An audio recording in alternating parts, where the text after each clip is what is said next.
if the economy goes into a recession, do, high earners get laid off more and have more risk of, vacancy and concessions in the high end product, where maybe the low end product and the lower end residents, you always need security guards, people fixing your cars, teachers, restaurant workers. I just feel like the job resiliency in the low end might be more stable than in the high end.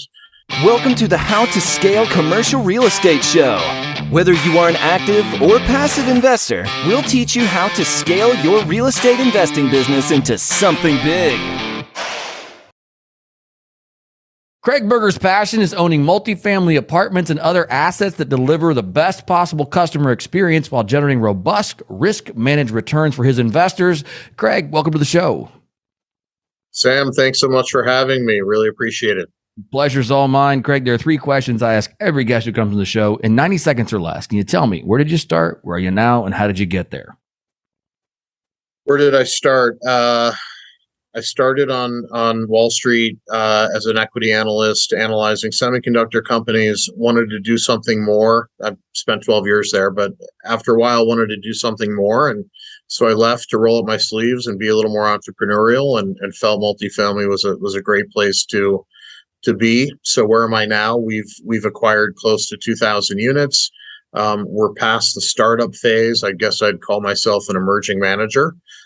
We're hiring and scaling the company across senior and junior positions. And where are we going? We're going bigger. I love it. Semiconductor research. You did that for 12 years. Yes, sir. Wow. Okay. I mean, it sounds, forgive me, but I would think, and again, I'm not a semiconductor, I'm not an engineer by any stretch, but in the end, I would think that would get very repetitive. Going, okay, another company, they're building semiconductors. Okay, another company. Is that wrong, or am I on to something there? Well, it was, hey, which companies are good stock longs or good stock shorts? Well, how to trade the stocks, which companies are coming out with, groundbreaking material. It's all about sort of, predicting quarterly earnings, annual earnings, who's growing well, who's not growing well. How do you make money trading the stocks? Right. How, I mean, that's a completely different set of skills than what we have here in the multifamily investing space. I mean, we're looking for, good opportunities that produce solid cash flow that we can predict, well into the future, not, hey, what's the stock price going to be tomorrow? Was that one of the attractors for you? It was. I mean, there's some common skills like how to underwrite companies or properties, how to predict the future. What does the economic environment look like? Don't fight the Fed. Everything's a cycle, an economic cycle, right? Buy low, sell high. So a lot of those concepts are transferable, but a lot of new skills have had to be developed as I moved over and became what I'd call an entrepreneur and an owner and an operator. You have to kick your cushy corner office to the curb and roll around in the mud and the muck to build a business like this. That's really insightful. What you said about the common skills, and not something I would have thought about, is the research that you were doing on these companies. It's the same thing, just moved into a different asset class in its own right. It is a lot of overlap, but again, a lot of new stuff. The whole operational skill, people management, daily operations, making your assets perform, all of that is new, which is what I wanted. I wanted to get out of a world of theory and judging other people's actions and into a world of doing. And I felt multifamily was a great way to generate investor returns, hopefully do good things for our residents that are on site and deserving of great things, and hopefully be able to be a good community citizen. Yeah, absolutely. That's really, really cool. When did you know you were onto something? I mean, again, these are, kind of two different animals. So how did you know that, oh, hey, I'm going to get out of being a researcher and then I'm going to go into multifamily? I mean, that's what. Sure. What you Well, think? I bought my first multifamily asset in 2015, about 6 months after I left my job. But Hmm. I also bought and sold a couple hotel assets along the way. I've bought and sold a net lease asset along the way. So we've dabbled in different food groups and thrown spaghetti at the wall, and all of that was sort of a process of self-discovery, learning, and growth, and ultimately trying to figure out who I want to be when I grow up. In this business, so to speak, and that's an ongoing process. And some of those experiences that I had along the way, I hope to be able to leverage and grow into a business in the future. Right now, I'm solely dedicated and focused on multifamily. Right. No, that's great. I love the word focus, and like you said, you're solely focused on that, and that's really yeah, something I could use more of in my own life. It's a little bit more focused. Tell me this: what is one thing, so you've been buying multifamily since 2015? What is one thing that you would say has probably been the biggest surprise for you in the last 7 years? Wow, what's the biggest surprise for me? I'd say the bigger properties can be easier than the smaller properties. Mm. You get more support, more scale, more third party management support, more contractor support, and even though it's hard work to come up with money and credentials to borrow from banks and get big mortgages, a lot of other aspects of this business, I'd say a 300 unit deal is probably easier to own and manage than a 90 unit deal. Mm. Yeah, and that's something we've talked about a lot on this show. Is it's just as much and or more work the smaller the asset, which is the reason we scale into larger properties. You guys have found opportunity in the multifamily sector. Is there a particular asset or a particular class that you're buying, or I know you're kind of spread out in the geographic locations, but is there a particular A, B, C, and if so, why? Well, our story is starting from scratch, and building a business from there. And so we started with, I'd call class D assets, and Wow. clawed our way up to class C, and then got some institutional partners and maybe started buying some B's and A's. So part of that is just sort of earning your way up to scale and having credentials. But I'd say going forward, we want to buy a mix of newer construction class A and older vintage class C plus and B's. We want a diversified demographic exposure and a diversified geographic footprint to basically manage risk, manage cycle risk, manage market risk, and not be overexposed to high demographic or low demographic, and hopefully have a mix. What risks do you feel like are potential in each asset or each class of multifamily right now? And why are you diversifying that way? Older assets just don't have as much remaining useful life. Rents tend to be lower in the class C.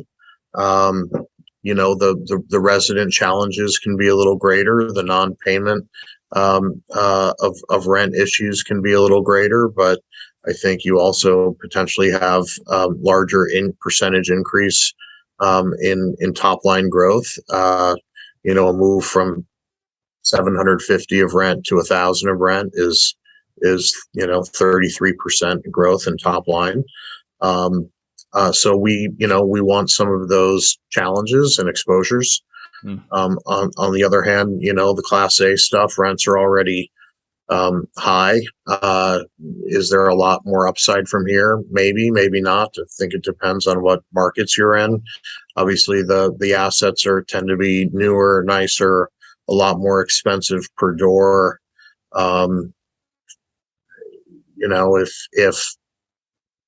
If the economy goes into a recession, do high earners get laid off more and have more risk of vacancy and concessions in the high end product, where maybe the low end product and the lower end residents, you always need security guards, people fixing your cars, teachers, restaurant workers. I just feel like the job resiliency in the low end might be more stable than in the high end. But I don't have the answers, and not having the answers is probably why I want a diversified mix of product, asset classes, and vintages and price per door price points. I understand that finding deals that make sense is probably the first step. But inside of that, is there a portfolio allocation percentage that you go to? You're like, okay, I want 30% in Class C, I want 20%, and is there anything like that? Or is it really just, does the deal make sense? I think it's more the latter. I think for folks like a Blackstone or a Carlyle and folks that have those kinds of resources, then portfolio allocation decisions probably make more sense. For us, we're trying to find 3, 4, 5 really good deals a year. And next year, maybe it's, 5, 6, 7 really good deals a year. So we don't sort of have an allocation today, but hopefully in the future, we will have that problem.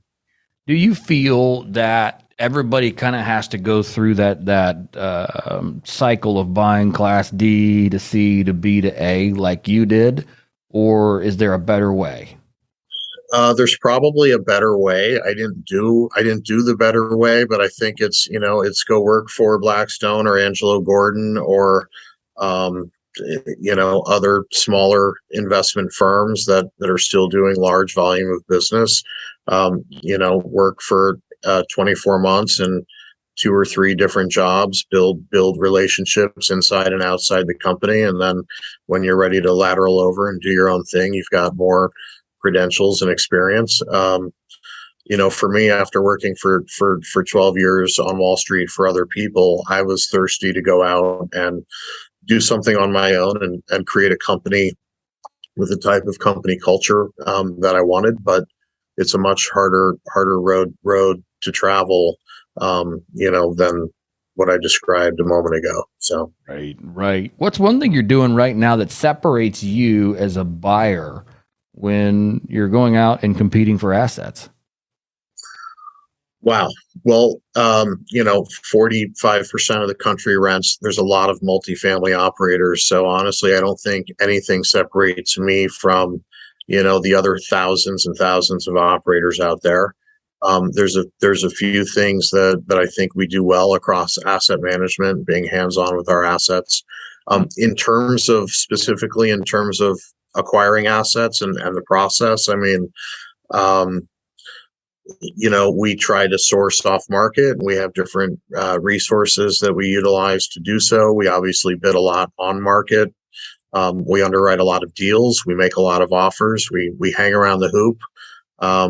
Deals that we bid on 6 or 7 months ago are coming back to us as broken deals, just given the market dislocation and interest rates and pricing. And so there's no single thing, but close broker relationships, non-refundable deposits really help. Underwriting and bidding on a lot of deals really helps. Acting with integrity. So when you say you're going to do something, you do it, and brokers and sellers can rely on that. Those are a few things that hopefully help us get close, but it's a highly competitive process. And, it's even in this environment, even though prices have come down, it's really hard to source, a good deal. It most certainly is difficult to find a good deal. Not impossible. When these deals come back around with some price adjustments built in, I guess at this point, is that what I'm hearing you're saying, that you're seeing some prices come down? What do you guys do when that deal comes around and you get a second shot at it? I mean, what's your strategy from that point moving forward? Is it re-underwrite it, see where they are today, and then just make another offer, or what's your process? Yeah, well, first thing we ask ourselves is, hey, do we really, really want to own this asset? Because, you buy an asset, you're stuck dealing with it for the next 4, 5, 6, 7 years, and you really have to make sure that that's an asset you want to be with for the next X years.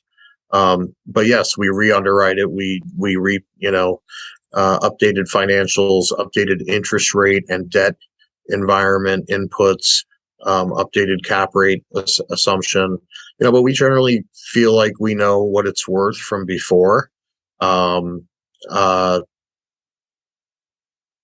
It's harder environment to raise equity in today than it was a year ago. So 60s or 70s built deals are just harder to get done, right? Tertiary or quadritiary markets are just a lot harder to get done. So maybe I was willing to buy something a year ago, and today I feel like possibly it'd be harder to get investor support for that kind of deal. So it starts with some deep introspection and then goes to reassessing the numbers, and ultimately having discussions with the brokers and sellers about what price it can really get done at. Right. No, I think that's really insightful. You said it's harder to raise equity now. Can you explain that a little bit? Well, stock market's down 25%, bonds are down 20+%. It's the first time in modern history where both stocks and bonds have fallen precipitously at the same time. Usually it's bonds are a flight to quality when stocks are falling, or vice versa. This cycle, there are no safe havens. So 25, 30, 40% of the dry powder capital on the sidelines has evaporated. And a lot of folks are concerned about a recession, whether it's a slowdown or a recession. Clearly there's a lot of concern. So getting people to part with their cold hard cash is just very challenging right now. That's true whether it's individual high net worth guys that we're pitching, institutional guys that we're pitching. Everybody's being a lot more selective, right? Just like I'm being more selective with where I'm going to buy a deal and what vintage in this environment. Everybody's being more selective and careful, and holding on to their now shrunken cash pile tighter and more carefully.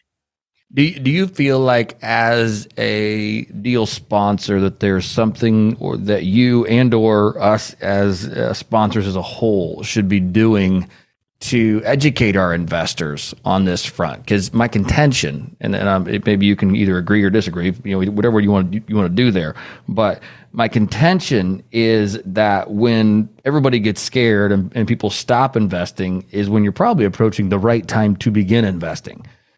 Maybe not entirely. I mean, there's part of it that there is some, wisdom in waiting and making sure that it's the right time. But, investor psychology says that people typically invest at the completely wrong time. So is there something you guys are doing differently to make sure that you stay in front of your investors, where you're saying, hey, let me build some confidence into you, into what we're doing? Well, that's a really insightful question. Look, prices have come down somewhere on the order of 10 to 20% in multifamily. Right. So I think it's a 10 to 20% better time to buy than it was 8 or 10 months ago. Will it get worse? Will prices get cheaper? I don't know, but we are looking for opportunities now, and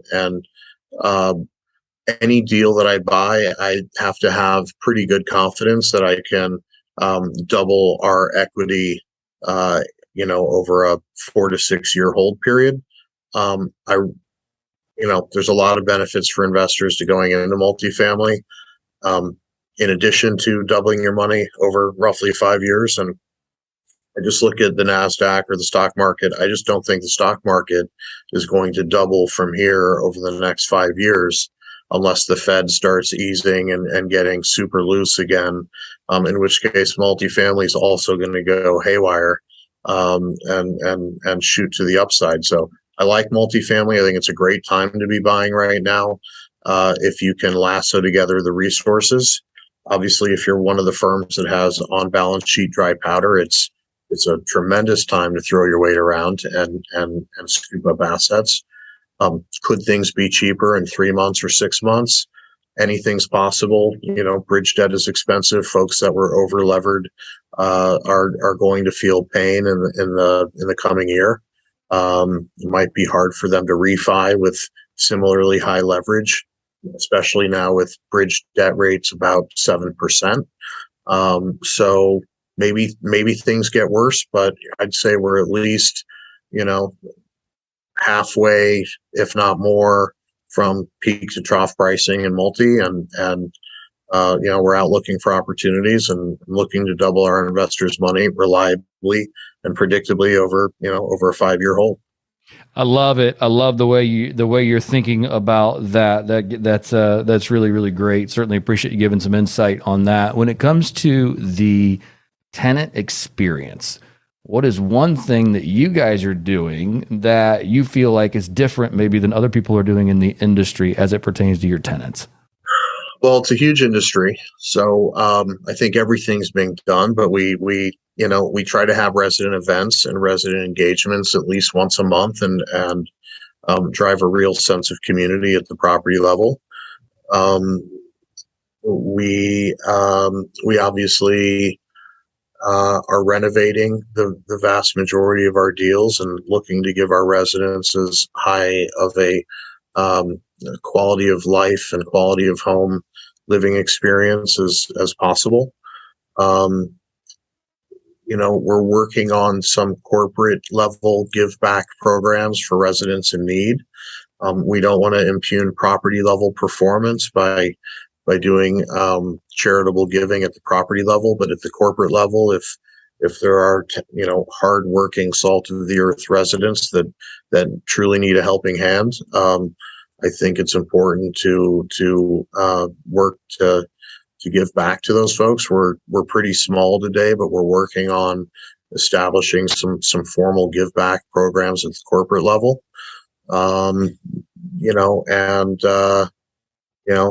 We try to hire really good employees, maybe better employees, pay a little more, get some better quality employees to have that extend over again to the residents and the property's overall look, feel, and experience, quality of life. That's cool. Craig, I love what you guys are doing. Thank you for taking the time to come on the show today and really share with us your story of transitioning from Wall Street to multifamily investor. I love the overlaps that you talked about, the common skills there early on that you shared that you have found to be super valuable. I think it's really cool that you just quit cold turkey and said, hey, man, I'm going long in the multifamily space. That takes a lot of courage, and clearly you've done very well with it. Give it as much to think about here today. Certainly appreciate you coming on. If our listeners want to get in touch with you or learn more about you and what it is you guys are doing, what is the best way to do that? Send me an email, Craig at avidrealtypartners.com. You can also find us on LinkedIn or our website, avidrealtypartners.com. Sam, thank you so much. This was really great. Absolutely. And for those of you who are listening, that's Craig, Craig, at avidrealtypartners.com. Craig, have a great rest of your day, and thank you again. You too. Thanks.